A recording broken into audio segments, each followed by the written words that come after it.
Today wraps up our saga on the life and murders of John Wayne Gacy. We'll discuss the ongoing police surveillance of Gacy, how this affected his mental health, his eventual arrest, and the seemingly never-ending search of his home and discovery of bodies. We'll also take a look at his trial, his defense's strategy, and his inevitable conviction. It's time to put Pogo the Clown down. I'm Mike. I'm Ian. And this is Pogo the Clown. Stick around to hear the exciting conclusion of the story of my alter ego, John Wayne Gacy. Then, go lay down in your crawl space and fuck yourself. This is Necronomipod.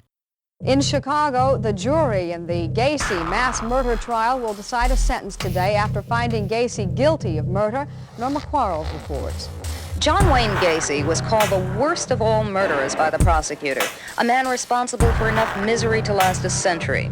It took the jury less than 2 hours to reject the defense argument that Gacy was insane and to find Gacy guilty of murdering 33 young men during a 7-year killing spree. Gacy showed absolutely no emotion as all the murder counts were read, but he winked before he left the courtroom. It was an emotional time for relatives of the victims, and many like Ken Peace, whose brother was killed, want revenge. And now the same jury that found Gacy guilty will decide whether he should be sentenced to die. All right, give me some of your favorite sports movies. You know, I'm throwing something at you here off the top. Think about it a little bit. Some of your favorite sports movies. Doesn't have to be the best, the top 3 even. Just give me some ones that you enjoy, that you like. I'll give you some of mine off the top. What's so fun? You struggling over there? I just draw blanks on these kind of questions. Go ahead, you go first and I can think. Well, I'm from Cleveland. Major League is fantastic. That's a good one. Remember the Titans, amazing movie. Is that Denzel? Oh, yeah. Okay. Also, if you're a hockey fan, Slapshot.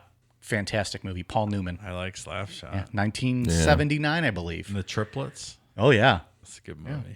I'm going to say Caddyshack off the top of my head. Caddyshack. Probably one of the greatest movies ever. Yeah. And it doesn't have to be like your favorite, just ones that you enjoy. Rudy or fucking... I like Draft Day a lot, I thought. I've never seen it. So here's the thing. I worked for the Browns. Yeah, you were there.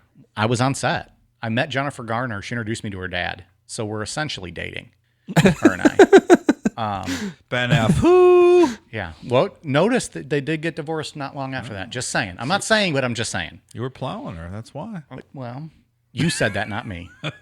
I held the door for Kevin Costner. He looked at me and said, thanks. It's awesome. That was awfully nice. I was on set for the filming of Draft Day. So I didn't want to watch it because I didn't want to ruin my experience of seeing like behind the scenes type. But I heard it was a good movie. I thought it was real good. Really? Yeah. I didn't expect it to be a good movie. I don't know. That was great. All right. I'll watch it.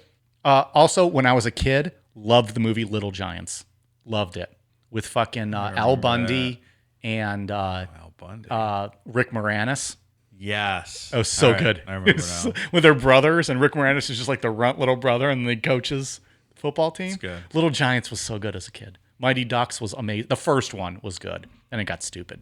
So that's my list. I gave you like 57 movies. I would agree with everything that you guys said pretty much. Because the only one I was going to add to it was the Mighty Ducks. Yeah, it was an awesome movie. What was the movie with Shaq? Shazam? Oh my God. Yeah. What about Space Jam? Space Jam was all right. Yeah, Space Jam. They're making a new one with LeBron. What did I watch recently? The Ford versus Ferrari was really good. I heard that was amazing. It was great. I haven't seen that yet. I want to watch that. Yeah, that looked good. Can I throw in Of course. Fighting with My Family, the Page movie that they did not too long ago? Of course. It was really good. I haven't watched it. I heard it was terrible. Fuck that. It was great. Yeah, but you also love Paige. So, she wasn't in the movie. Still, you pretend. I do like Paige. She's got new boobs. Pretend too. she's getting a money shot over a world title belt like she did in her little fucking sex video. She is fantastic. She's a naughty little thing, isn't she? Yes, she is. Jesus. She's got, like getting Dave all riled up over Paige. She's got brand new giant boobs. She's trying to make herself look like a porn star. She is looking Her lips very are nice. huge. Her boobs are huge. Her waist is shrinking. I remember when she used to be a good wrestler. Yeah. Now she just She's a good looking woman. takes loads of the face. Didn't she fuck up her neck really bad? That's why she doesn't wrestle. Yeah, she actually had a real bad injury. For those of you wrestling fans that give a shit. Apparently she's married to a piece of shit too. I don't, listen to Pod Van Dam. Our boys over there, Ed's got you covered with her husband. He's got all kinds of beef with that guy, and rightfully so. So check them out. Anyways, I think we're closing up a story today. Yeah, where we left Speaking off of- on part. Speaking of pieces of shit, Good segue. after Ian starts talking and I interrupt him, fucking ruin his flow. Please take away. We're still dealing with COVID delays. It's all right. It happens. A little bit. It's not gonna be perfect. Where we left off on part 2, Gacy had given that drunken confession to his lawyers and passed out halfway through it and just got up in the morning and said, "Got to go tend to my business stuff. I'll see you guys later." Gacy later recollected his memories of his final day of freedom as being, quote, hazy, adding that he knew his arrest was inevitable and that his final hours of freedom he intended to visit his friends and say his final farewells. Yeah, well, you know. I mean, they were ramping up everything. They were just taking all of his vehicles. They had the dogs sniffing his cars and stuff. I mean, So do you think resignation has clearly set in at this point? Yes. I think so too. And he knows. He knows. Well, I think he drunkenly confessed because he wanted to be done with it. I think he was just tired of the stress. I think that's right. So here's my question though. At this point, he's a semi-wealthy guy. Why aren't you trying to get out of the country? yeah, that's an interesting aspect of it. Did he want to run away from all of it? I mean, he knows what's going to ultimately be found at his That's what I'm house. saying. Maybe he wants to just accept it. I guess there's a lot of countries on the planet that have no extradition treaties, and So this is what's interesting too, and I'm not even sure we discussed this. Somebody on Instagram commented on one of our photos and said he has a whole page dedicated to his meetings with Gacy. His entire Instagram is dedicated to his one-on-one meetings while Gacy was in prison, really, and said Gacy loved the attention he got. I believe that for sure. So I never followed up with the guy other than, just saying cool, or something to that effect. But he allegedly met with Gacy he's got all kinds of photos apparently of him and Gacy while Gacy was in prison, and said Gacy ate up all the media attention he got. Ian, I think that's a potential interview for you. Yeah, that would be really cool. Really I'll send you the interesting. information. Yeah. So anyways, I'm just saying that's maybe Gacy wanted to be caught. Oh, thanks for ignoring that all week, Mike. I That's didn't great. ignore it. I paid attention to it. I just didn't tell you guys. Let me find this. Upon leaving his lawyer's office, Gacy drove to a Shell gas station where, in the course of filling his rental car, he handed a small bag of weed to the attendant, Lance Jacobson. Jacobson immediately handed the bag to the surveillance officers, adding that Gacy had told him, quote, "The end is coming for me. These guys are going to kill me." Not too So far this- off, yeah. So this kid was like, "Yeah, I'm not taking this here. I'm going to give it to the obvious cops that are Yeah. trailing you." Yeah, there's like 10 cops watching you fucking pogo the clown. You're giving me bags of weed. Gacy then drove to the home of a fellow contractor, Ronald Rode. Inside Rhode's living room, Gacy hugged Rode before bursting into tears and saying, quote, "I've been a bad boy. I killed 30 people, give or take a few." Oh my God. I've been a bad boy. Ah. The little horn gimmick. Oh my God. Gacy then left Rode and drove to David Cram's home to meet with Cram and Rossi. As he drove along the expressway, the surveillance officers noted he was holding a rosary to his chin as he prayed while driving. After talking with Cram and Rossi, Gacy had Cram give him a scheduled meeting with Leroy Stevens. As Gacy spoke with his lawyer, Cram informed the officers that Gacy had told him and Rossi that the previous evening he had confessed to his lawyers his guilt in over 30 murders. Gacy then had Cram drive him to Mary Hill Cemetery, where his father was buried. Aw, proud Papa Gacy. Yeah. Doesn't Cram and Rossi sound like a comedy duo? Cram and Rossi sounds like a vinaigrette that I'm going to pour on my salad. The new Cram and Rossi vinaigrette. You got the comedy stylings of Cram and Rossi this evening. Give 'em a big round of applause, folks. Cram and Rossi. Rossi and Cram. That'd be one of those studios like they snap. Like there's no clapping. It's just turtlenecks and snapping of fingers. As Gacy drove to various locations that morning, police outlined their formal draft of their second search warrant. The purpose of the warrant was to specifically search for the body of Robert Peist in the crawl space. Upon hearing from the surveillance detectives that in light of his erratic behavior, Gacy may be about to commit suicide, police decided to arrest him on the charge of possession and distribution of marijuana in order to hold him in custody as the formal request for the second search warrant was presented. So big distro charge for giving the kid a little bag of weed at the gas station. Yeah, well, like I said, This is they the were cops like playing the system. Yeah, sure. Yeah, because they're like getting that vibe that this guy's gonna kill himself here, saying all these goodbyes and shit. Yeah. At 4:30 p.m. on December 21st, the eve of the hearing of Gacy's civil suit, the request for a second search warrant was granted by Judge Marvin J. Peters. After police informed Gacy of their intentions to search his crawl space for the body of Robert Peist, Gacy denied the teenager was buried there, but confessed to having killed a young man in self-defense and buried his body under his garage. Of course, that's the only murder he committed. It was self-defense. Only did it once. Yeah. He probably could have got away. If How he dare was that just- kid defend himself when Gacy tried to handcuff him and rape him in the ass? That was that weird one, that first one, where he just was making him breakfast, but he still had the knife in his hand. Yeah. Oh, that's right. Yeah. Remember we? Well, allegedly. Well, That's what allegedly. The kid Yeah, made him according to breakfast and then Gacy. entered his bedroom with a knife in his hand. I'm not sure I really buy that, though. You never What did he know. say? Like the table was set for the two of them and whatever? He just woke up out of a deep sleep and thought he was trying to kill him. He was just making him breakfast, though. Who knows? I'm not a right? morning person either, so. It's true. Don't come and try to wake me up, tell me you got breakfast. Just let me sleep. Armed with the signed search warrant, police and evidence technicians drove to Gacy's home. Upon their arrival, officers found that Gacy had unplugged his sub pump and that the crawl space was flooded with water. To clear the water, they simply replaced the plug and waited for the water to drain. He's like, yeah, I'll just unplug my sump pump. I'll flood them. Yeah, they'll never find it then. Okay. After it had drained, evidence technician Daniel Genty entered the 28 by 38 foot crawl space, crawled to the southwest area, and began digging. Within minutes, he had uncovered putrefied flesh and a human arm bone. Genty immediately shouted to the investigators that they could charge Gacy with murder. Genty also added, quote, "I think this place is full of kids." Can you Was imagine he that just scene? basing that on what he had found, based on like the bones he had found? So I was watching And like some news maybe the clips. size of like the grave, I guess, maybe.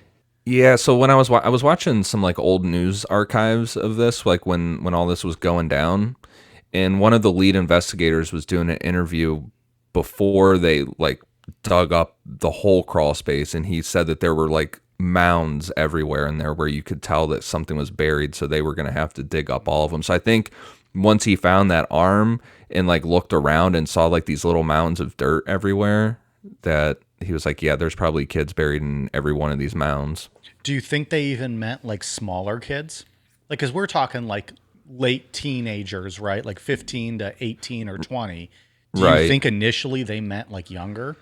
Oh, I don't know. Maybe. The victim was too decomposed to be piced, and as the body was later unearthed, a crime scene technician discovered the skull of a second victim alongside this body. Later excavations of the feet of this second victim revealed a further skull beneath the body. Because of this, technicians returned to the trench where the first body was unearthed, discovering the rib cage of a fourth victim within the crawl space, confirming that there was a massive scale to these murders. Because who's going to think about that? They're like, this one guy, maybe two people.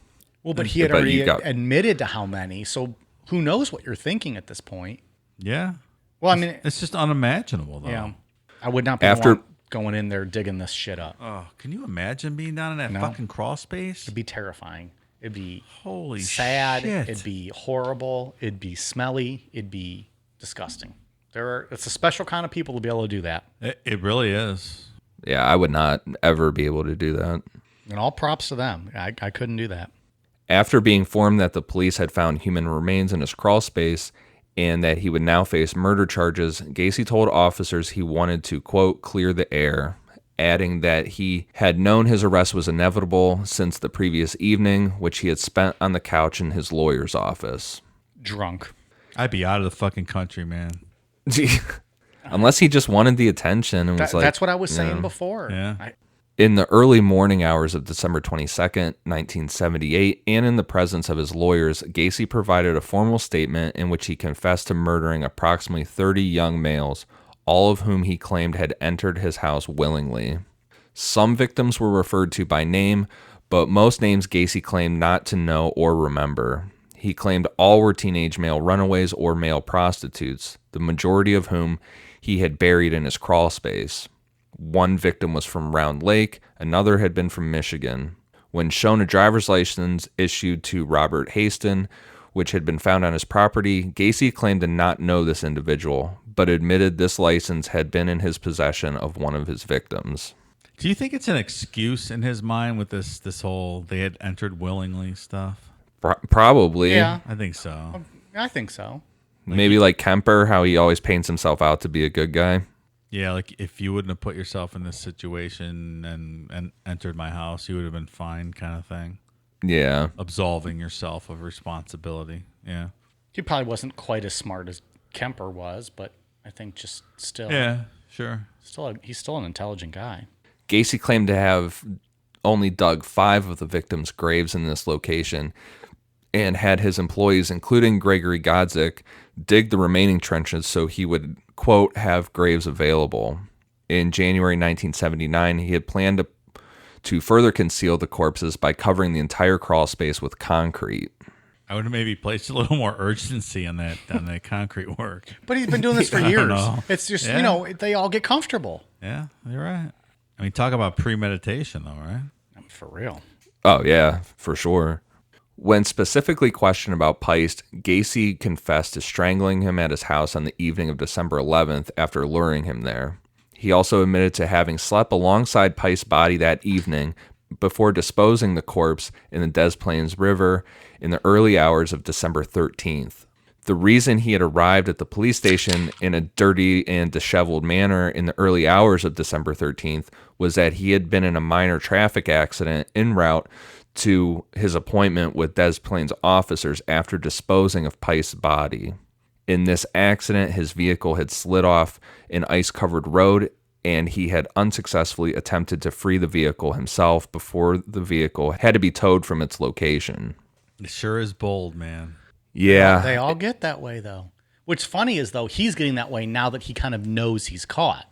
A lot of the killers, they get that way just because they get comfortable with their killings and they get sloppy.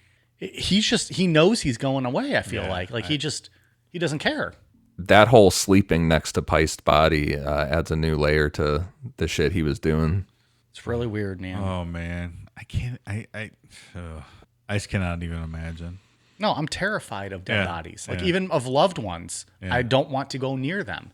It's just creepy. Let alone fucking getting off or sleeping with them. Ooh. Yeah, wait till we get to Jeffrey Dahmer. He would keep people for multiple days and sleep in bed with them. I thought we unanimously voted that we're never going to cover Dahmer, right? We asked him. We're never going to cover him. Who? Jeffrey who? Yeah. Stop asking, folks. Motherfuckers. Just go away. We're not covering Jeffrey Dahmer. Or Ted Bundy. Fuck off with that. Never, ever, ever. We'll be covering Accompanied that in a by couple months. So, probably. Accompanied by police and his lawyers, Gacy was driven to the spot on the I-55 bridge from which he had confessed to have thrown the bodies of Peist, Landingen, and 3 other victims that summer into the Des Plaines River.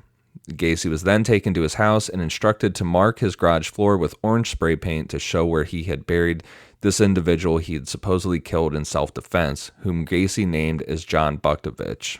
During his confession to assist officers in their search for victims buried beneath his house, Gacy drew a rough diagram of his basement upon a phone message sheet to indicate where their bodies were buried. 26 bodies would ultimately be unearthed from Gacy's crawl space over the next week, and 2 more were later unearthed somewhere else on his property. Can you imagine just going about your day-to-day life, just knowing there's 20-something bodies just rotting in, under your floorboards? I can't. I couldn't put myself in that It's headspace. just such insanity. Or like when he would have his summer parties and all those people would be coming over to his house and there's just bodies underneath the floor. Like, how can you do that? Like he has politicians out at his house for those parties and stuff, and there's just bodies everywhere. 26 people buried in your crawl space. They get nervous, when people are coming over and your house isn't clean. Like not, spotless. Yeah. This guy's got fucking for sure. corpses under Just the rotting. floorboards rotting. I Cook can't put myself in that headset. It's hard. Absolutely. Sorry, go ahead, Ian. Cook County Medical Examiner Robert Stein supervised the removal of the bodies. Each victim unearthed from the crawl space was placed in a body bag, and the body placed near the front door, awaiting late afternoon transportation to the mortuary.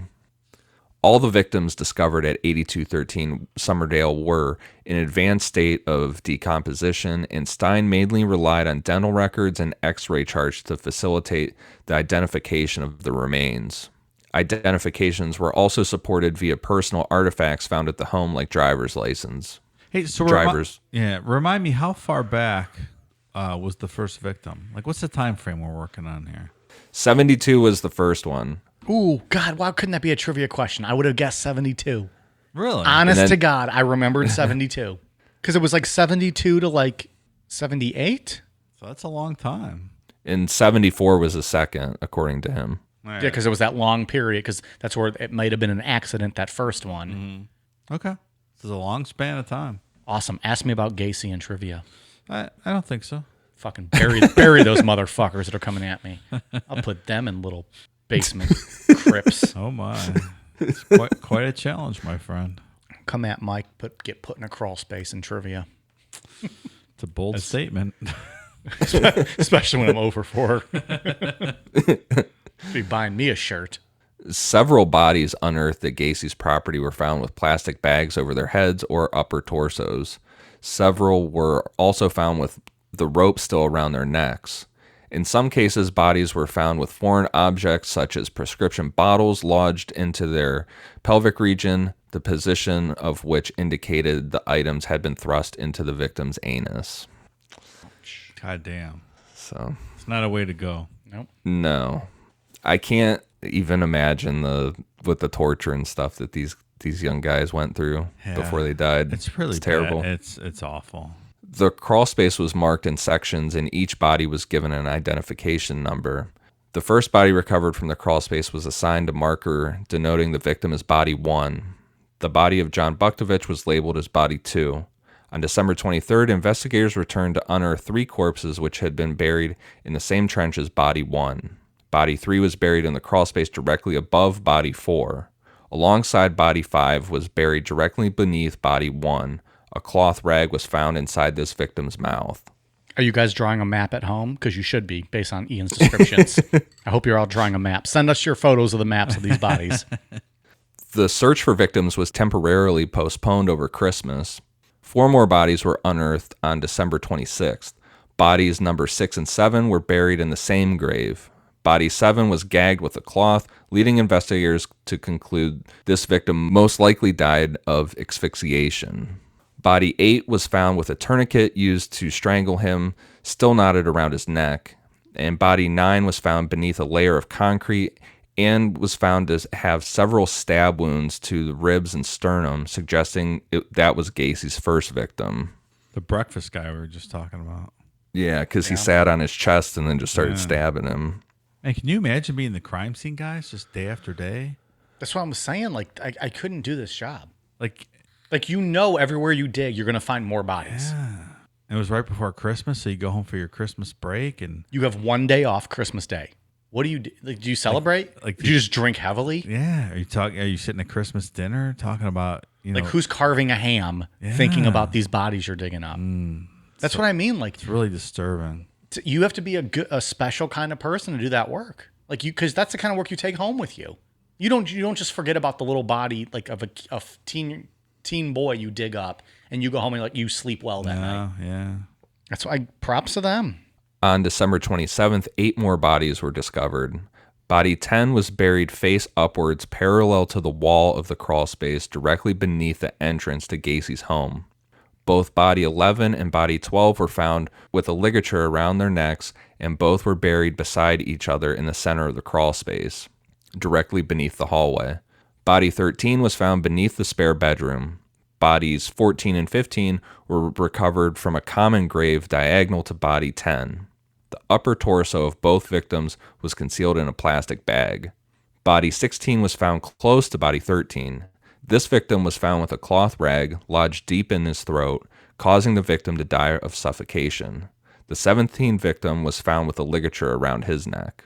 And just real quick, there's something about these decomposing bodies and them finding like the cloth lodged in their neck or the prescription bottle like up in their pelvic region that really creeps me out for some reason. It's a weird scene, right? Yeah, that's really creepy. Just also, just my own standpoint, being like the guy that's from the outside that, you know, never studied any of this coming in, I will forever associate the term ligature with JonBenet Ramsey. That's fair. Sure. I think it was the first time we ever really covered it heavily, at least with any of the stories we've done, and it just stuck with me, just how fucking intense it is and terrible. Whenever I see or read the word ligature now, I just think of that and those fucking awful crime scene photos. I do find the cloth on the throat, like what's the, like physically, how does that take place? Do you say? You mean like, are they trying to scream? How do you get someone to open their mouth like that and shove it down your throat without, I don't know. Or do you think he waits till they're dead? Biting your hand? Do you think that wait till they're dead? But then what's the point of waiting till they're dead? I don't know. Yeah. That's why I'm asking. Or is that what killed them? Is that what killed them? If you choke them, maybe they're going to open their mouth, try to breathe. Yeah. Choke them, close their nose. I guess. I just feel like someone's shoved it down my throat. I'm biting their fingers off. Yeah. But if you're gasping for air, that's your only way. You're not going to close your mouth to bite, maybe. Yeah. No, I mean, it's impossible to put yourself in that situation. Yeah, who knows? That'd be your only salvation is to bite. You'd have to bite. Yeah, you have to. The following day, 4 more bodies were exhumed. Body 19 was buried directly beneath Gacy's master bedroom, perpendicular to body 18, which was located beneath the spare bedroom and which was found with a ligature around the neck. Body 20 was buried in the northwest corner of the crawl space, perpendicular to body 19. By December 29th, 6 more bodies were unearthed. Bodies 22, 23, 24, and 26 were buried located beneath Gacy's kitchen and laundry room, with body 25 located beneath Gacy's bathroom. Body 22 was found directly beneath Gacy's kitchen with a section of cloth-like material lodged in his throat. 2 socks were recovered from the pelvic region. This victim was buried directly beneath body 21, recovered the previous day. How did he keep track of where they're all buried? Like, I mean, he clearly had a system. Did he? I don't know if that's true. I mean, everyone's beneath everyone. He had other people digging the graves. Or is it just... Or you think he just stacked them all up? Whatever room's open that day or whatever spot's open that day? I guess, maybe. I don't know. It just seems It does seem to be chronological, though. Yeah, I know what you mean. He's just... He's got these people placed everywhere. Like there was no multiple bodies in a grave. I think it's just pile on until this one's full, and then have one of these schlubs dig me a new one. I guess so. Operations were then suspended due to the Chicago blizzard of 1979, but resumed in March despite Gacy's insistence that all buried victims had been found. When we talk about stories like this, I start thinking about how many other houses like this are out there that have never been found, Like people that weren't as sloppy, as brazen as Gacy, covered their tracks a lot better. Because back in this day, it's almost like if you didn't get cocky and arrogant, you could probably do a good job of just randomly killing people if you were random about it and killed people. This guy was picking off people that work for him. I mean, and got away with it for this long. For this long, the trail was led back to him. So imagine if you were random, like who was it? Like the Richard Chases that were random? Or was it It was Richard Chase, right? He the was orange coat, completely random. He's the one who just shot the guy getting groceries out of his driveway. Yeah. Ask me about him, motherfuckers, in trivia. Goddamn, pallies. But I mean, the number of people that go missing in this country every week. How many houses are filled with bodies like this? How many places like this have we just not found? I think it's a scary question to ask. I know the FBI says that at any given time, they estimate that there's actively like around 250 active serial killers in the United States at any given time. I'm one of them, so just so you guys know. Really? Yeah. Didn't we talk about this before? During your pee breaks? Yeah, pee break killer. Yeah. Pee break killer. You think he's pissing. He's murdering motherfuckers. and then pissing on the graves. Jesus. So if you go by the FBI's estimates, there should be like 250 How many of these did- places out there. That's five in each state. What did Kemper say? How many did he say that was going on? Didn't he give a number at one point of what he estimated? He just said that there were more people like him in the world. Oh, I thought he had given like a number at one point. I can't remember if he did or not, but I know he did say that there's more people like him I'm sure out there. there is. Yeah, fuck yeah. I don't want to know the specifics on that. On March 9th, body 28 was found wrapped within several plastic bags and buried beneath the patio approximately 15 feet from the barbecue pit in Gacy's backyard. And that's what I mean about people like partying at his house and shit. Like, people were just standing on top of that body. It's creepy. Maybe Rosalind Carter. Well, I don't think she let's made not it to his throw house. let's not throw the first lady under the bus here. I don't think she went to his house. I don't think so. Yeah. She's a sweetheart. On March 16th, body 29 was found beneath the dining room floor. And then Gacy's vacant house was almost immediately demolished after the investigation in April of 1979. Boy, I guess if I live in that neighborhood, I'm for that, right? Yeah, and those news archives I was watching, there were some interviews with people in the neighborhood, and that's what everyone's like. You just look out your front window and you just see they're just pulling bodies out of this house all day long. We want this house gone and this over and done with. Can you imagine looking at that every day out your front window? Body after body after body after body. No, of course I'd be sitting there watching. Well, of course. Yeah, I have a case of beer. I'd be sitting there watching Holy it, but it'd be shit. It'd be terrible. What's there now? Do we know? A new house. Is it literally just like a residential area? Yeah. I didn't. yeah. Well, I mean, like we talk about like H.H. Holmes, and now it's like just a fucking big ass block. No, of that's a residential stores. neighborhood. So it's just a new house at the same place. Northwest of O'Hare, I think we talked about last week. Yeah, someone built a Yeah. new house in there. People still have to be going by that house then, It's for sale. Not too long ago it was for sale. Is it right now? and it's still known as probably the Gacy house. It's The got to Gacy be property. the yeah. property. Yeah, sure. The new house. On Would you the buy that Gacy house? Would you get that? property. Would you live there, Dave? And I don't mean like buy it like because you had extra money and you want to own it. Would you move there if you needed to live I there? don't think my wife would allow that. No. Okay. Ian, would you do it? Yeah, I think same course, answer. of course you would Same do it, answer as though. Dave, but I would have no problem with that. I mean, I don't It's a new house. believe in hauntings or anything like that. It's just not. You just don't want to live there. I don't really want to live. No, the guy's a fucking piece of filth. I don't. It's just not a good place to live. It probably wouldn't be healthy. I don't think. Like it's just not a good environment to be in. It's just bad karma, man. Yeah, I kind of. They should build a agree park with Do you that. there. believe in karma, Dave? I don't know. I don't think you believe in karma. Probably. Do not. you? No, it's just something cool to say. But no. I do. I But need it's just to. like- when I say just- something stupid, I got to get those vibes off me. We and know, do Ian. something good. We know. Yeah, we we know. know you don't love that. That's why you were offering Dave all kinds of cookies the next pay-per-view he came to your house after you fucking told that motherfucker did. off. I said something real stupid at Dairy Queen, and then I was like, "Oh man, I got to get this shit off me." So I gave Dave all kind of cookies. Oh, I thought it was gave because Dave's- you fucking threatened his life when he was eating a cookie after that one pay-per-view No, UFC. I said something really stupid at Dairy Queen, and Dave didn't come over that night, so I sent his wife home with some cookies to give Dave because I just needed to get that vibe off of me. Man, you and Jim Cornette, you don't like Dairy Queens.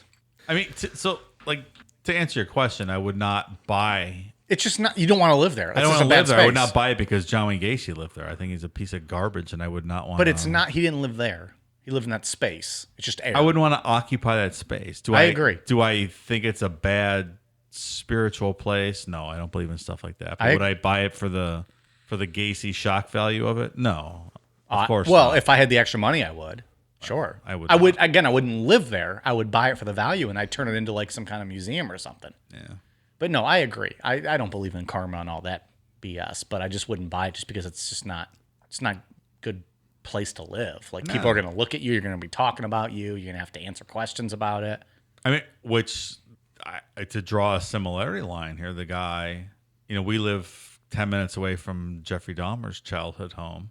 There's a guy in a similar situation who now lives in that house, and has done interviews and stuff about living in Dahmer's childhood. Can we home. get him to talk on the show? I think we're gonna probably try. Can we just get him come in studio? He's fucking 10 minutes away. I'll give him he's- some he's beers. not far. I'll pay for his fucking alcohol that night and drive him home. Who's gonna fucking drive you home? What are you talking about? I'd stay sober if I had to for that. For that, I'd stay sober. fuck. No one wants to hear from me in that situation. No one wants to hear from me, period. Let alone if we got fucking the guy who lives in Dahmer's house. God damn, pal. I'll do that shit. That would be, of course, a bonus episode available on Patreon, patreon.com/Necronomicon. All the good stuff's there. It really is. Just wait. We got some good stuff coming up.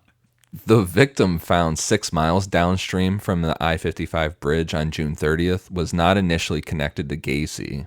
In January 1979, this victim was identified via fingerprint records and from a distinctive tattoo on his left bicep reading, quote, Tim Lee, which was an homage to Bruce Lee. And they identified this victim as Timothy O'Rourke. So this guy thought he was, like the Bruce Lee of like white folk, or like he was just trained to like you have your own name on your arm. That's really weird, man. Yeah. That's an odd tattoo. I have a tattoo. Yeah. It says Dave Kemper, and it's a picture of Ed Kemper's mom's head underneath it. It's an homage to Ed Kemper. And Dave's dick going in the mouth. Dave Kemper. Yeah, like that's kind of weird. Tim Lee. Get the fuck out of here comparing yourself to Bruce Lee. And it's like one of those home tattoos where it's like an arrow. You're my dick, and an arrow, your mom's severed head. Pretty cool. Is that a real tattoo that you've seen? No, I'm just. Oh, I thought stuff up. You said it like you were like, oh, that's like one of those tattoos you've seen. And I was like, wait, people fucking have this? Have you ever seen like those homegrown tattoos or like a guy, like I'm trying to remember what it was. I have like no ink on my body. A stick figure drawing in the guy, and it's like me, and it's like an arrow, and it says your mom. Okay, I've seen that. Something like that. An autopsy was unable to discount strangulation as the cause of death. This victim was numbered 31. Following Gacy's arrest, investigators discovered he was a further victim. The cause of death of Frank Langdon, who was assigned victim number 32, was certified at autopsy as suffocation through his own underwear being lodged in his throat, plugging his airway and effectively causing him to drown on his own vomit. It's such a bad way to go. It's just so That's a harsh way. Disrespectful, and it's brutal. I mean, all these really ways is. he killed people is terrible. It's just, none of it's pleasant. Like he liked to torture them.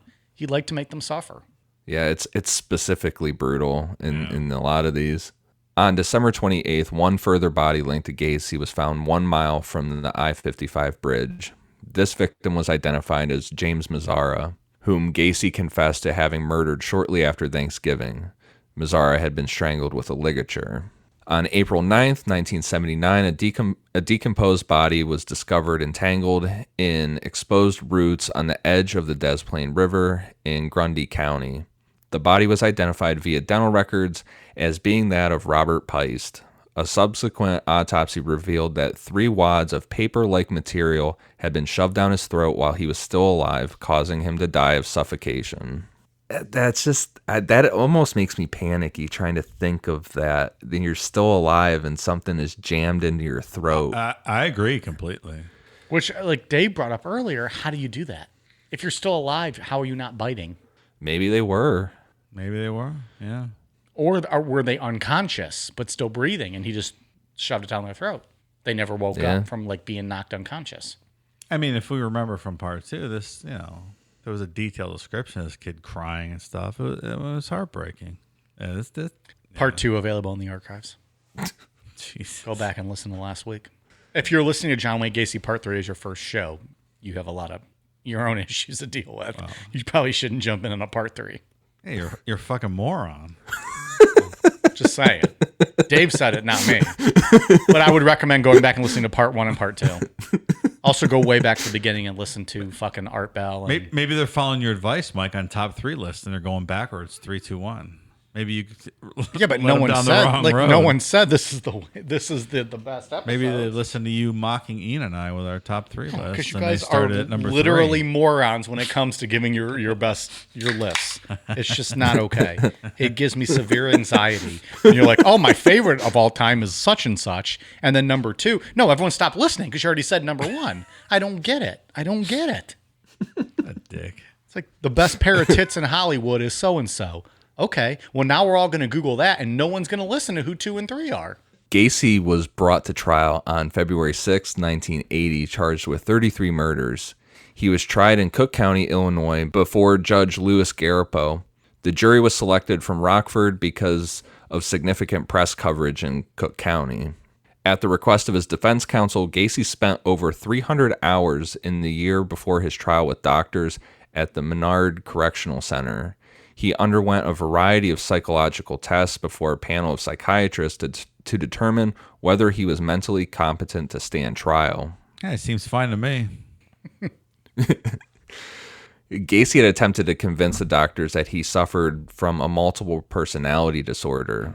He claimed to have 4 personalities: the workaholic, the civil-minded contractor, the clown, the active politician, and his 4th personality was a policeman called Jack Hanley, who he referred to as, quote, Bad Jack. When Gacy had confessed to police, he claimed to be relaying the crimes of Jack, who detested homosexuality. His lawyers opted to have Gacy plead not guilty by reason of insanity to the charges against him. Was Pogo going to testify? I don't know. This is such bullshit. It's like, get the fuck out of here with this nonsense. Presenting Gacy as a Jekyll and Hyde type character, the defense produced several psychiatric experts who had examined Gacy the previous year to testify their findings. 3 psychiatric experts at Gacy's trial testified that they found Gacy to be a paranoid schizophrenic with multiple personality disorder.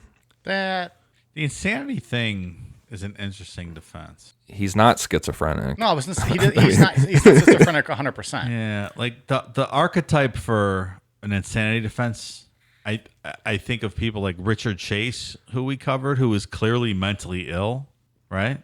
I think so. Yeah, he was a true schizophrenic and was just completely lost to his illness. Yeah, We've talked about Richard Chase so much tonight. Richard Chase available in the archives. You guys should go back and listen to that one. I mean, that guy was out of his mind. That's what I think of when I think of, criminally insane. I think it's pretty clear that fucking Gacy is a very intelligent, charming, like he knows what he's doing trying to play the system guy. He just liked to kill kids. He knew exactly what he was doing. And he was probably a homosexual, and I mean, maybe I'm jumping ahead here, but like he had his own personal issues with being gay, and so he was taking it out on the people that he would hook up with, and a pedophile for sure, and a pedophile on top of that. Where was Chris Hansen when we needed him? I'm Chris Hansen. Why don't you have a seat? I see you've brought donuts, beef jerky, and ligature tonight, John Wayne. Why don't you have a seat? Dude, I can watch To Catch a Predator fucking all day, every day. That show is so entertaining. And I'm so glad those pieces of shit get what they have coming to them.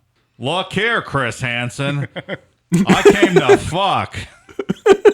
Who'd you come to fuck, Mr. Wayne? I came to fuck pilgrims, Chris Hansen. You're going to get out of my way or I'm going to shoot you with my 6-shooter.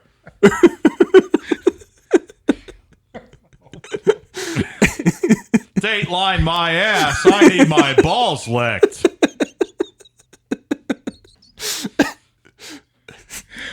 We'll be right back. We like to drink beer. A lot of it.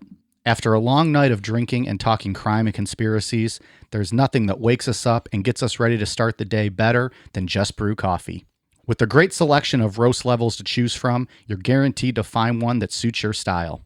Small batch roasted to highlight the unique features of each coffee bean, Just Brew Coffee caters to both casual and hardcore coffee drinkers alike. Since 2010, Just Brew Coffee has worked tirelessly to perfect the roasting process and technique, which has resulted in seriously delicious, always flavorful, and never bitter tasting coffee. If you're already drinking JBC, raise your mug. If you're not, raise your standards. Check out their online store at youjustbrew.com and up your coffee game today. Use code NECRO15 to receive 15% off your order of 2 pounds or more. And remember, they roast, you just brew. Today's episode of Necronomipod is brought to you by Beardology. There are a lot of imitators out there, but there's only one place I buy my beard oil. Beardology beard oil nourishes your skin and won't leave you with that greasy feel. With over 17 cents available in their extensive product line, I trust my beard to Beardology. You can find Beardology at beardology.co. Use code NECRO15 to receive 15% off your purchase. Beardology. Discover the best way to avoid the shave. The prosecutors presented a case that indicated Gacy was sane and fully in control of his actions. To support this, they produced several witnesses to testify to the premeditation of Gacy's actions and the efforts he went to in order to escape detection. Those doctors refuted the defense doctors' claims of multiple personality and insanity.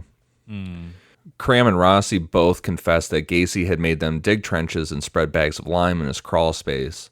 Both testified that Gacy periodically looked into the crawl space to ensure that they and other employees ordered to dig these trenches did not deviate from the precise locations he had marked. Cram testified in August 1977 Gacy had marked a location in the crawl space with sticks and told him to dig drainage trenches, quote, a couple feet wide and knee-high in order that a plumber could install piping. I'm sure everyone knows, but lime dissolves bodies. But do we think these assholes knew what lime was used for while they were performing this work in the crawl space? Well, that's like we talked about in part 2, that Michael Rossi, a lot of people suspect he was one of the accomplices. Like, he knew. I don't know. I just feel like it's common knowledge what lime does, right? I would say so. But these are also just young kids working for their boss. Just working for a powerful man. I guess. They're told to do what they had to do. I'm just saying I don't necessarily know if I don't think most of these people knew what they were doing. No, you don't think so? I do not. Most of them. Maybe this Rossi, there's an argument for. Most of these kids, I don't think so. You better spread that lime, good pilgrim.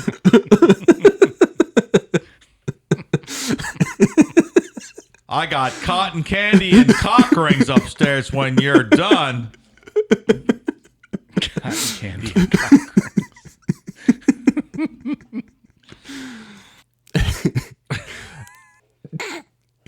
Immediately after Cram had completed his testimony, Rossi testified for the state. When asked where he had dug in the crawl space, Rossi turned to a diagram of Gacy's home on display in the courtroom. This diagram showed where the bodies were found in the crawl space and elsewhere on the property. Rossi pointed to the location of the remains of unidentified victim known as Body 13. Rossi stated he had refused to dig any other trenches, but at Gacy's request, he supervised other PDM employees digging trenches in the crawl space. How many fucking people would you let down there in your crawl space? You're hiding bodies. Yeah, that's weird. It's so strange.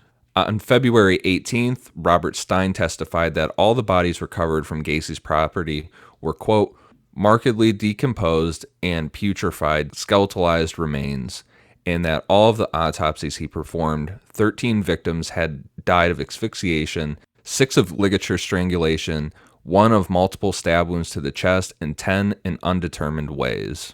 When Gacy's defense suggested that all 33 deaths were accidental by erotic asphyxia, Stein called this highly improbable, which, yeah. Like, are they suggesting Probably.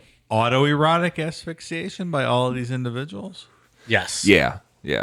That's... He accidentally was, having sex and killed 33 people. How do you get off, Dave? I'm sorry. Don't judge this guy. So I guess one of my other questions here is why, like, they're just shooting for an insanity defense. They're not denying he did this. When you're shooting for the insanity defense, you're not trying to...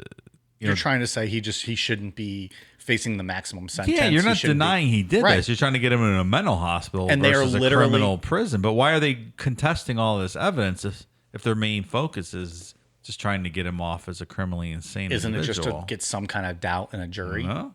Yeah, Dave, it sounded again, Dave, you're dealing with the jury. Yeah. Just you put any doubt. I mean, would you not just throw all those darts in the air? If you're a defense attorney, why would you not? It's a good point. Let's make him sound crazy and let's defute the evidence, and then we'll just see what sticks. Yeah, I agree. Sure. People are stupid, Dave. Oh, people are stupid. people are. We have an epidemic of stupidity in this country, my friend. Jeffrey Rignall testified on behalf of the defense on February 21st, recounting his ordeal. Rignall wept repeatedly while describing Gacy's torture of him in March 1978.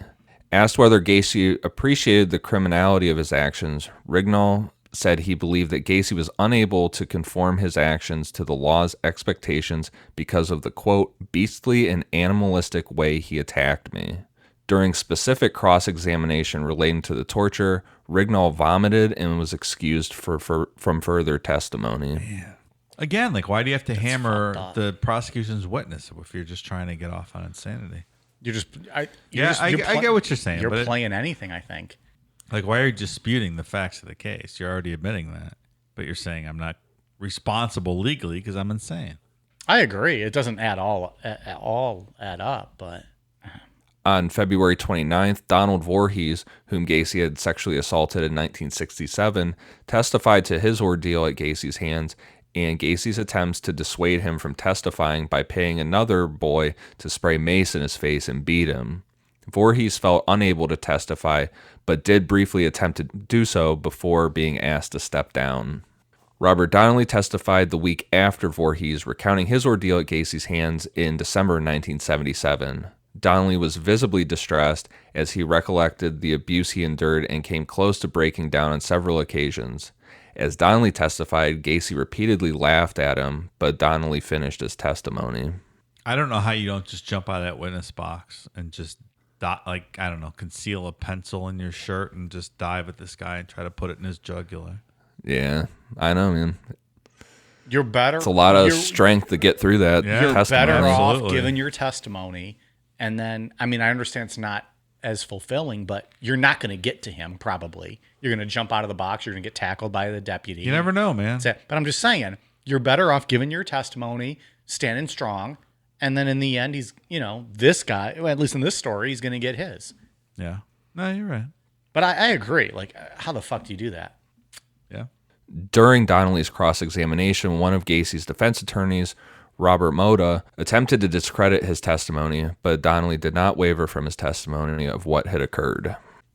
During the 5th week of trial, Gacy wrote a personal letter to Judge Garpo requesting a mistrial on a number of bases, including that he did not approve of his lawyer's insanity plea strategy, that his lawyers had not allowed him to take the witness stand as he wanted to do, that his defense had not called enough medical witnesses, and the police were lying with regard to verbal statements he had purportedly made to detectives after his arrest, and that in any event the statements were, quote, self-serving for use by the prosecution.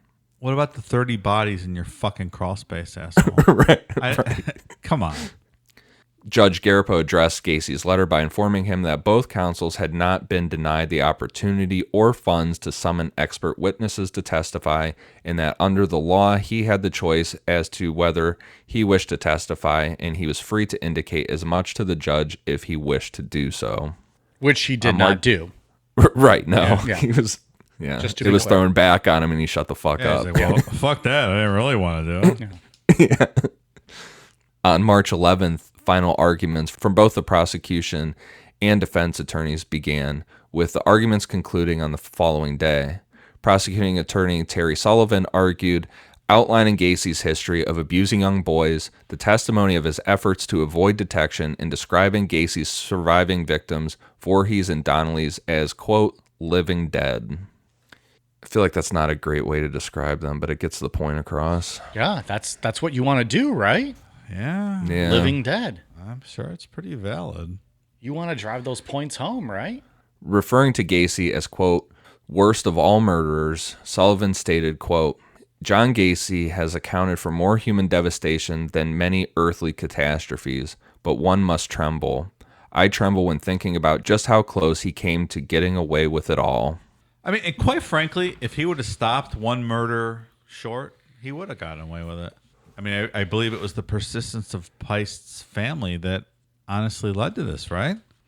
Yeah, and the fact that the one police officer in charge had a kid that went to high school with Peist, so he pushed further, he pushed harder on it. Yeah, like if he would have stopped and not killed Peist and not drummed up that interest, and Which goes back to your comment earlier. How many of these still exist? yeah, he might have gotten away. You never would even known this guy's name. Dave, how many bodies are buried right now under your house? I don't know. I mean, you don't know. I'm not I saying don't it's know, you know. yeah, But I'm sure. saying you don't know. Have fun sleeping tonight, the whole- Pally. I can go to bed knowing there's none under my house because I checked. Did you? Yeah, I checked. Maybe I put some in there before you moved in next door to me years ago. How about that motherfucker? Motherfucker! The only thing you'd be killing is barking dogs all night. Also true. Not that you hate dogs. You don't like barking dogs. I do not. After the state's 4-hour closing, defense attorney Sam Amarante argued for the defense. Amarante argued against the testimony delivered by the doctors who had testified for the prosecution, repeatedly citing the testimony of the 4 psychiatrists and psychologists who had testified on behalf of the defense. Amarante also accused Sullivan of scarcely referring to the evidence presented throughout the trial in his own closing argument and of arousing hatred against his client. The defense lawyer attempted to portray Gacy as, quote, a man driven by compulsions he was unable to control, contending the state had not met their burden of proving Gacy sane beyond a reasonable doubt. I mean, that's not an excuse. Driven by compulsions he was unable to control. That's Yeah, I mean... Sorry, pal. Lots of people have compulsions. They control them. The jury deliberated for less than 2 hours and found Gacy guilty of the 33 charges of murder for which he had been brought to trial. He was also found guilty of sexual assault and taking indecent liberties with a child, both convictions in reference to Robert Peist. The conviction for 33 murders was then the largest number of murders charged to one individual in U.S. history. Has that since updated? I believe our pal Gary Ridgway holds that record currently. Oh, that guy. That motherfucker. Available in the archives. Hear that whole story. In the sentencing phase of the trial, the jury deliberated for more than 2 hours before sentencing Gacy to death for each murder committed after the Illinois statute on capital punishment came into effect in June 1977, and his execution was initially set for June 2nd, 1980. But as we know, I'm guessing it did not happen on June 2nd, 1980. Nope. That stuff always gets pushed back. He's got some time left. A little bit. A couple months. Couple hundred months.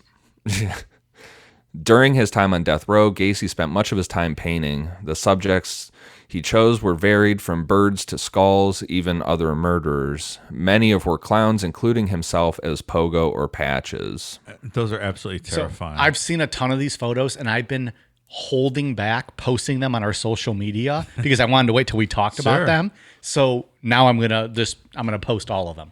This is or at least like the fun ones. Self-portrait number 9, red nose. I thought you were going to say self-portrait number 9, red nose, body number 9. Oh my God. And it's just him digging a grave or something. Yeah. I mean, the guy's a good fucking painter. They're creepy ass photos. They're fucking creepy as but shit. any though. photo with a clown in it is fucking creepy. Well, let alone when you find out that clown fucking killed 33 people. He's not a bad painter though. The skull ones are creepy with like that. It's like a skull that consists of like just wrapping around of like naked women, male genitalia. Like those ones are super creepy. He's a weird dude, man. We need to buy one of his photos for our studio. We need to buy a Good luck finding one. We'll find one. There's one for sale right now, and it's the Oriole bird one that some jackass had Cal Ripken Jr. sign. We'll find it. We are It's 10 grand. We're the biggest true crime podcast in the world. We're gonna get it. We're gonna get it. That's true. As voted by me, we're the biggest in the world. That holds a lot of clout, man. Whatever. I I get it. don't give a fuck. It's for sale right now for 10 Let's go get that Cal grand. Ripken one. Let's go get it. Patrons, help us out. We want that Cal Ripken painting. It is funny that Cal Ripken signed the John Poor Wayne guy had Gacy no painting. idea. For the record, Cal great. Ripken, maybe the biggest sweetheart in all of sports. Like for real, like he's just a good guy. He had no idea what he was signing. That's really funny. Ian, can you tell that story?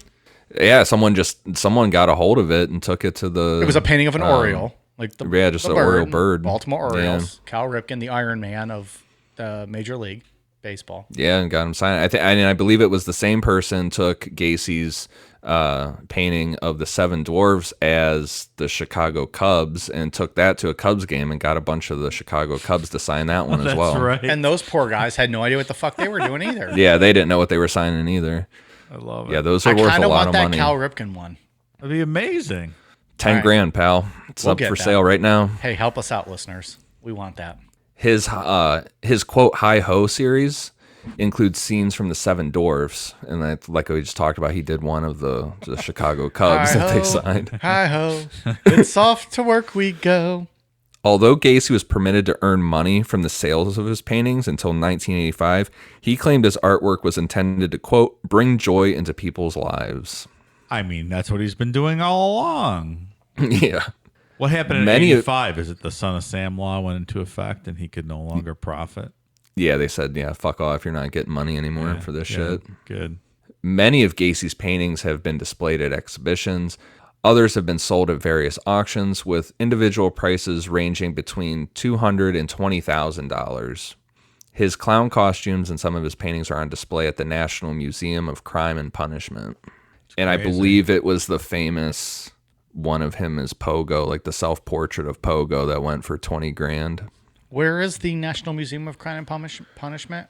We've had some listeners go there and send us Is that photos. the one in Pigeon Forge, Tennessee? Is that what it is? Is that the one? I think so. Yeah. Why there? There's a bunch of stuff in Pigeon Forge. It's like tourist stuff. I went to the Titanic Museum there one time. Of course, because when I think of Titanic, I think of Tennessee. That's pretty cool, actually. They got a ton That's of just why shit. there? Why there? They had a ton of fucking authentic stuff from the Titanic. It was pretty cool. Did they have Kate Winslet's tits? They did not. Pass. So, you know, something else I read that I thought was interesting about Gacy in prison is that when he was on death row, a bunch of prisoners got together and wrote this long, rambling letter to like the warden or prison authorities, whatever, talking about how they were scared of Gacy because he had free roam of the whole place and access to like gardening tools and stuff, and they were afraid he was going to kill them. Really? Yeah. Other Interesting. prisoners. Other prisoners. All these guys were on death row. So all these guys were fucking murderers. They were scared that Gacy was going to fucking kill them all. But he got, you know, he was a model prisoner. He never caused any trouble. So he did gardening, whatever. So he got little gardening spears and tools and whatnot. They all got together and they were terrified of Gacy. Really? Yeah.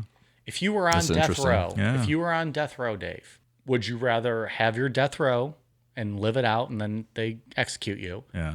Or maybe in your sleep, Gacy just mutilates your head with like a gardening hoe. You don't expect it. You're sleeping. No, I'd go the distance for sure. You'd want to go the distance. I want my last meal. Yeah. Okay. Fuck yeah. Ian, what about you? I would rather wait for the end of it. You want the death row. Yeah. Oh, yeah. How about you? The last meal's intriguing. I don't know what I think about the What last meal. fuck else are you looking for? I don't know. But just dying in your sleep, like not knowing that like a fucking thing's gonna just come through your head, and then you're just dead. That's just at the end of it. It's appealing.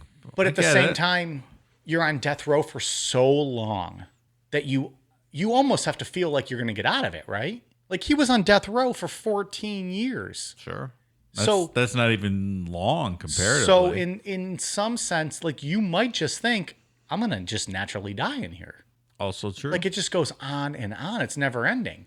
I'm not cutting Which it is short. also I can be weird. there forever. Which is Absolutely. also weird. Like imagine you're on death row for 25 years.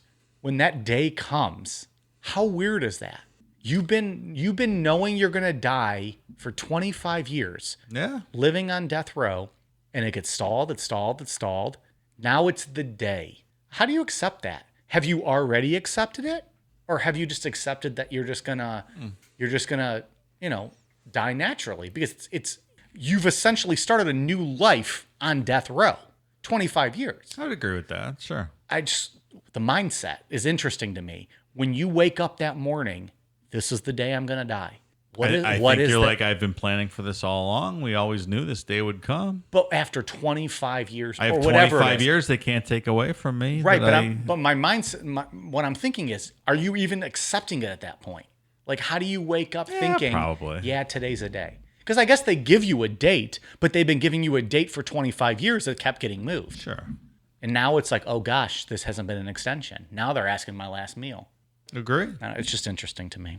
The whole thing's interesting. Still don't love it. It's just interesting. It's very fascinating. Yeah, I get it. Any hoodles. Ian, get us back on track, I guess. We went somewhere.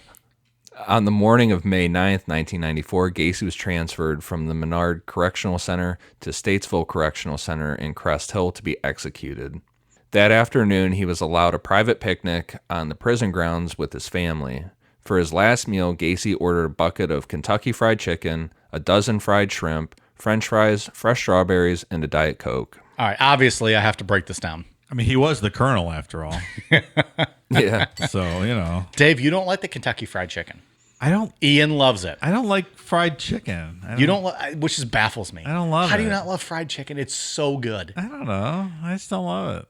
What's your favorite kind of chicken then? Like what? You like grilled chicken? Chicken parm. Chicken. Well, that's fucking awesome. All right, good answer. Good answer. And wings on my grill. You want? Yeah, that's a good answer. Grill. Chicken Parmesan is fucking Chicken phenomenal. parm's the best. It is really good. Ian, you love Kentucky Fried Chicken. I love it. Do you think fried chicken. Do you think I do too? Man, I don't like a fried chicken leg is the greatest thing in the world. I Or can chicken make breast, I can chicken make breast. fried chicken on my grill that you would swear is fried chicken. I will try that. All right. Absolutely. Do you think the dozen fried shrimp was from KFC? I don't know. Does KFC have? I don't know. fried shrimp? I don't know. I guess it was don't know 94. Yeah, I don't know. French fries, fresh strawberries, and a Diet Coke. Okay. That's an okay meal. I'll give that a B+ for the last meals. You don't like fried chicken. I'm not giving it a B+. I give it a B+. Have we all discussed our last meals? I feel like we have. I don't know. that. Yeah. Okay. Ian says yes. I Moving on. mean, I'm going out fancy. I'm not going out fried chicken. You want a ribeye, I'm at going least. out oysters, ribeye, fucking foie gras, A case of Miller Lite. caviar. Case of Miller Lite. I don't think the Miller Lite's allowed. That's all I would want is just alcohol. I just want to get shit-faced. I don't care about food. I want some LSD, I think. Some shrooms. Some DMT, something. I don't want to know what's going on. Yeah, right. Right? That's the way to go. That evening, he observed prayer with a Catholic priest before being escorted to the Statesville execution chamber to receive a lethal injection. Oh, well, sure, the priest. I mean, if you confess before you're fried, the pearly gates open wide. I mean, Dave has that tattooed on his shoulder. absolutely. Do whatever you want until you fucking kill, rape, pillage. Just confess to Jesus and accept him, and then you're in heaven with all the people you killed. It's great. It's a great deal. I love it. Before execution began, the chemicals used to perform the execution unexpectedly solidified, clogging the IV tube, administering the chemicals into Gacy's arm, and complicating the execution procedure.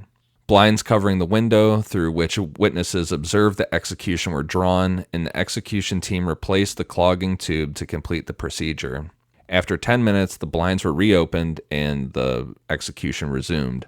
The entire procedure took 18 minutes. God damn. So if this is you, do you want it to just be done? Or are you clinging to every last second of life, thinking a miracle is going to happen and you're going to survive somehow? I mean, they're going to do it no matter what, I think, at that point, they were getting that to work. Probably want it to be done. Just want it to be over. Yeah, I also think this is just, it's an unfortunate circumstance that just adds to human torture. You're just kind of torturing this human being who knows he's about to die. Maybe he deserved it, sure, but I think we're better than that. Yeah, I mean, I don't love the death penalty in a lot of cases, but Well, again, I'm not worried about it taking an extra 18 minutes for Gacy. Yeah. Yeah, well, if we're gonna do it, we need to do it right. Probably, if you're gonna kill someone, it's hard to argue against someone like this. Still against it, but this, I don't know. It's just, it seems a little silly how we execute people in this country. Like in the Soviet Union, they take you in a room and they put one in the back of your neck, and that's it. They don't fuck around with all this nonsense. Also awful, but they still at least get the job done, I guess, quickly. I mean, it seems brutal, but is it less brutal than No. 18 minutes of fucking around with your veins when idiot prison officials when you're laying don't know there what and they're doing? when you're laying there and everyone's watching you? No, that's terrible. That's why I said this is torture. This is I don't disagree with unnecessary torture to a human being that I think our government is better than, and we are better than as a country. Well, anesthesiologists blame the problem on the inexperience of prison officials who were conducting the execution, stating that had correct execution procedures been followed, the complications would have never occurred. This error apparently led to Illinois adopting an alternative method of lethal injection. On this subject, one of the prosecutors at Gacy's trial, William Kunkel, said, quote, "He got a much easier death than any of his victims." It's also true. Question: why do they swab your arm with alcohol before they lethally inject you so you don't get an infection? Good point. Do they do that? Answer: I don't know. Seems counterproductive or a waste of time. I actually read that it helps your veins swell up a little bit, so it makes it easier to There you swallow. go. Do they also tap them? Hit them a little bit? Probably, yeah. Wake those veins up? According to published reports, Gacy was a diagnosed psychopath who did not express any remorse for his crimes. His final statement to his lawyer before his execution was that killing him would not compensate for the loss of others and that the state was murdering him. His final spoken words were, quote, "Kiss my ass." Kiss my ass, motherfucker. It's a piece of shit. I also don't disagree that killing him would not compensate for the loss of others. I cannot put myself in a victim's role and had, if that was a family member, I might feel It differently. would compensate for me. I don't know. Yeah. If I was a victim, I cannot speak for them. I really feel like if I, in my mind, putting myself in one of those parents' shoes, I would very much be fine with him being put to death. I don't think I would be fighting it. Agree. I just don't would know probably if it would find some. I just don't know if it would really make me feel better in the end, like over the loss of a loved one. I have zero problem with executing people. I have a problem with justice being unequally administered in this country, and I don't disagree with that either. that's I my, do. my- that's I my do- objection. Well, we've discussed this enough on the show. We don't have to get into it. yeah, I have a whole problem with the execution process, but also the whole justice process. I agree. In the hours leading up to Gacy's execution, a crowd estimated to number over 1,000 gathered outside the correctional center, the majority of whom were vocally in favor of the execution, although a number of anti-death penalty protesters were also present. Some of those in favor of the execution wore T-shirts that said, quote, "No tears for the clown," and the anti-death penalty protesters present observed a silent candlelight vigil. To be clear, I would not be out there candlelight vigiling his death. No. Might be against the death penalty. I would not be candlelight vigiling his death. Light a candle for me, Pilgrim. I'm going out. You and your fucking lung cancer, John Wayne. There's a video of those 1,000 people out there. If you ever want to see it on YouTube. No tears for the clown, motherfucker. After Gacy's death was confirmed at 12:58 a.m. on May 10th, 1994, his brain was removed. It is in the possession of Helen Morrison, a witness for the defense at Gacy's trial, who has interviewed Gacy and other serial killers in an attempt to isolate common personality traits of violent sociopaths. His body was then cremated after the execution. There's pictures of his brain slices out there, too, if you want to take a look at them. Oh, I didn't see any of those. Pretty cool. In the months following Gacy's execution, many of his paintings were auctioned. Some were bought so that they could be destroyed in a June 1994 communal bonfire held in Naperville, Illinois, and attended by approximately 300 people, including family members of 9 of Gacy's victims. And then just to follow up on Gacy's main defense lawyer, Sam Amirante, received a lot of backlash for defending Gacy, which I guess I get to a degree because he was just like kind of throwing everything at the wall, trying to get something for Gacy. But everybody is owed a defense in this country. I mean, that's just how it works. Yeah, you have to. Everyone gets those rights. Right. If one person's not entitled to representation, then we're all at risk. Right. Yeah, exactly. Amirante turned around all this backlash and in 1984 authored procedures that were incorporated by the Illinois General Assembly into the Missing Child Recovery Act of 1984. Amirante since stated that the primary inspiration for this legislation was the fact that at the time of the Gacy murders, there had been a 72-hour period which police in Illinois had to allow to elapse before initiating a search for a missing child or adolescent. The Illinois Missing Child Recovery Act of 1984 removed the 72-hour waiting period. Other states across America subsequently adopted similar procedures and sensibilities, as a result of which a national network aimed at locating missing children was gradually formed. The national network has since developed into the Child Abduction Emergency, commonly known today as the Amber Alert. So at least something positive came out of all this. Yeah, got rid of that 72-hour shit and got the Amber Alert out of it. Yeah. Well, fuck, it almost took us, 3 weeks to get to something positive over here. That was a tough one, man. Yep, that's the story of John Wayne Gacy. Okay, bye. One day we're actually going to cut us off when I say bye, and people are going to be shocked to shit when the episode just ends. Look, it's one person the planet's better off without. Agreed. He was not a good human being. No. Ian, what final thoughts you got on John Wayne Gacy? I don't know. Particularly brutal, the murders in this one. They are pretty savage. Yeah, I agree with that. It's a different level of brutality in this one, and I'm excited for next week. Something a little lighter.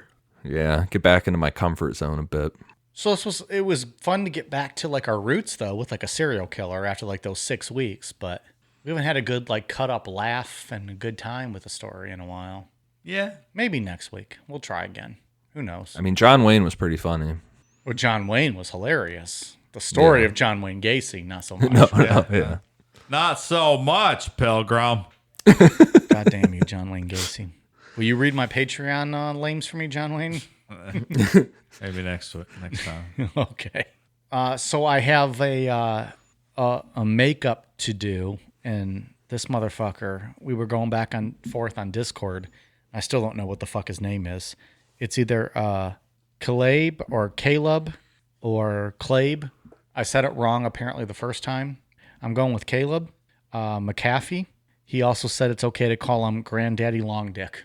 So I'm going to call him Granddaddy Long Dick. There's a 100% chance that's not accurate.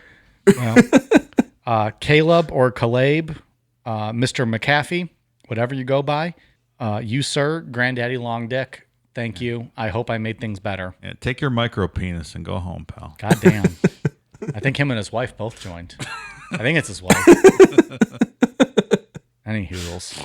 So thank you very much to him. I hope I made that name better in some way, shape, or form. Now I'm about to be fucking drunk and read a list of names about 75 pages long. Thank you very much to Austin Adams, Charles Wolenzak, Austin Hicks, Madison Nicole, Louisa Steinberger, Chancey Sanders, Danielle Engelhart, Keys Maverick, Molly Crouch, Fat Daddy, Lauren, Susan George, Jim Bickle, Monica Lee, Alexandra Janchek, Amanda Dalton, Jody Bardarash, Emily, Jake Wall, Brianna Kern, Nicholas Toledo, Fang, Mary Erler, Mackenzie Hopkins, Parker Schlatter, C. Simone, Maggie Bender, Taylor Jane, and Liz Vicenza. We appreciate you guys very much. Thank you for joining. We are at patreon.com/necronomipod. We have 3 different tiers available, all featuring exclusive perks. Also, Maggie Bender. I hardly know her. Well, and she's canceling her Patreon as we speak. A lot of people are joining Patreon. That's where all the cool kids are at, right? That's where I hang out. A lot of on good my material weekends. there. Yeah, I think we have some good stuff coming up. And we've had some good stuff. I would agree. Ian, what do you got from the reviews?